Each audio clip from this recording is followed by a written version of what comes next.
semen is of an extraordinary level of potency. You are using it to spill it on the JNU bed sheets, okay? If that's how you're using it, well, that's your compulsion. We have a biology, we cannot put it under the carpet, it's there. Body has its needs, as there is physical hunger, so there is sexuality, but to what extent is your choice. So in the yogic culture, this is called as virya. It is one of the most potent things. Obviously, it has a potency if you know how to explore.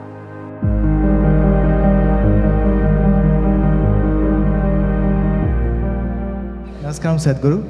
I want to know that when a student steps into college, all of a sudden he or she gets access to a huge amount of pornographic material which so far was off limits for him or her. And in the process, he or she enjoys that, and as we said, he or she experiences heaven on earth. But, and we even have nicknames for those people who overdo it. They masturbate. We overdo it sometimes. So how do we know how much of that is good or bad? And so can we have the truth about masturbation? Oh, looks like a popular question, eh?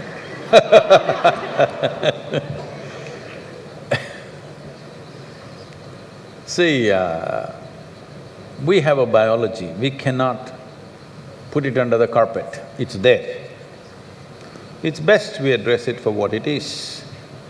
But right now the problem in the world is, because certain religious institutions in the world took this attitude that the very biology of the human being is wrong, because of this, culture started hiding it under the carpet. Well, in this culture we never had it, but after the British came and left, we became more prudish than the British. But before that, if you look at our temples, all the outside temple art is all pornographic, if that's what you want to call it. But we don't call it pornographic, we are only talking about the various dimensions of human biology. Because we don't see it as wrong, but we see it as the periphery of life. If you stay there only, you will stay on the physical dimension forever, you will not explore anything else. So in the temple, always it's the periphery. You are supposed to look at that and understand it's the periphery of life and try to make an attempt to go deeper, but at the same time not to be in denial of it. Not to glorify it or not to be in denial of it is the most important thing. But in your college, watching these things on the whatever, your internet or whatever, people tell me that… somebody told me, I don't know if these percentages are correct. When I was asking, what is the content? I was trying to understand the internet and its content, what is the real content on the internet? They're telling me, you should know, they're telling me 70% of the content on the internet is pornography. Is it so? Is it so? You must be the expert.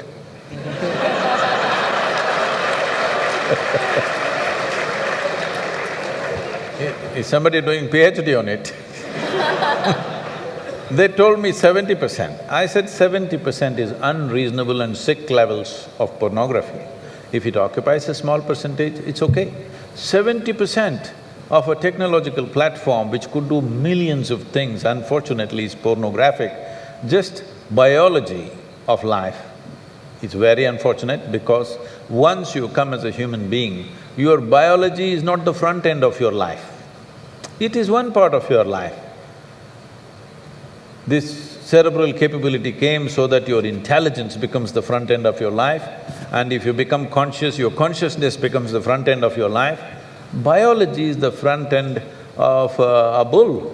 It's okay for him, that's all he knows. But biology should not be the front end of a human life, it is part of our life. We are not denying it. So, at a certain stage in your life, it's like this. A 95-year-old man went for a medical checkup with his doctor. The doctor did a thorough checkup and said, "Hey, old boy, you're doing great for 95, no problem with you." Then the old man asked, "Doctor, but what about my sex life?" Then the doctor looked at him and asked, thinking about it or talking about it?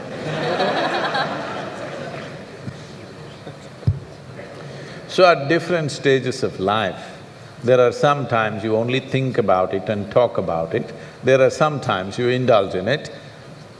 These are passing phases of life. How much of it is needed for you, you are the best judge. But at the same time, you came here not to explore your biology. At least you should have gone to MSc in biology.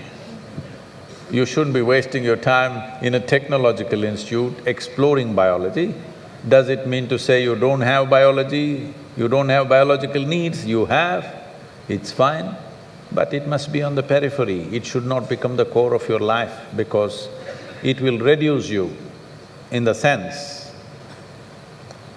A creature which was purely biological evolved into a place which has an intelligence of its own beyond its biology.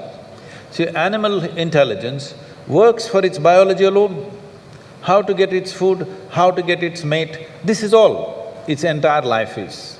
If human intelligence also functions like that, you are bellying the evolutionary process. You are seeing how to go back, take the evolutionary process backward, not necessary. This does not mean you do not have a body has its needs, as there is physical hunger, so there is sexuality. You have to address it in some way. But to what extent is your choice, but definitely it should not be the front end of your life because you're rolling back evolutionary scheme of putting your intelligence and consciousness in the front. Instead of that, you're putting your biology in the front.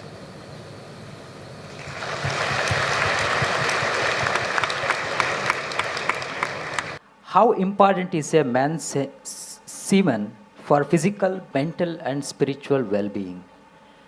Can wasting our semen damage us spiritually? Well, you know, semen is the basis of your physical existence, whether you're a man or a woman. You have come into existence because that is 50% of the ingredient, yes?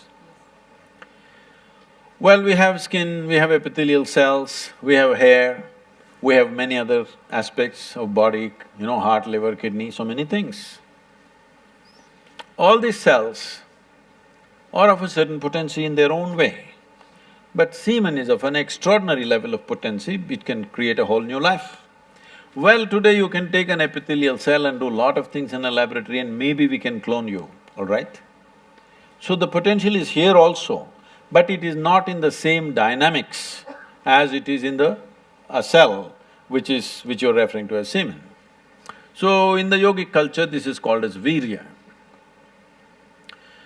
Virya also refers to what you call as vajra, which means stability, or diamond, which is the hardest thing. So in the human body, virya is considered to be like vajra. That means it is one of the most potent things if you know how to use it. Well, how to use it means you can use it to produce a child, that's one thing. Well, if you are… this question is coming because you are using it to spill it on the JNU bed sheets, okay? If that's how you're using it, well, that's your compulsion, you're doing whatever you're doing. This is not something to be judged morally, that's not the point, it's a question of what is the level of compulsion that one has. But anything in this body, can it be transformed into a different level of function? Absolutely. Not just semen, just everything in this body can be transformed. See, suppose I gave you all soup-making ingredients, same soup-making ingredients to every one of you. Do you believe all of you will produce the same soup? No. You will produce 500 varieties of soups, those same ingredients. That's all that's happened with us right now. All of us are fundamentally same ingredients, but see how different each one of us are. Different soups. Well, if I give you soup-making ingredients, either you can make a great soup or a lousy soup. Depends what kind of skills you have, isn't it? So this goes for everything, not just for semen. Every dimension of your body and your mind, you can transform into something tremendous, or you can make it mediocre, or you can make it a serious problem. Every aspect of your life. That goes for this aspect of life also. This same energy, see, people are making it literal translations, but if you want to produce a certain, let's say, epithelial cells, how much energy the body spends on it? And if you want to produce a cell which you call a semen, how much energy body spends is very different. This can be scientifically established. So, when you're investing so much energy in that, obviously it has a potency if you know how to explore. But are you competent to explore? Are you capable of exploring? Do you have the necessary sadhana and guidance to do that? That's a big question mark.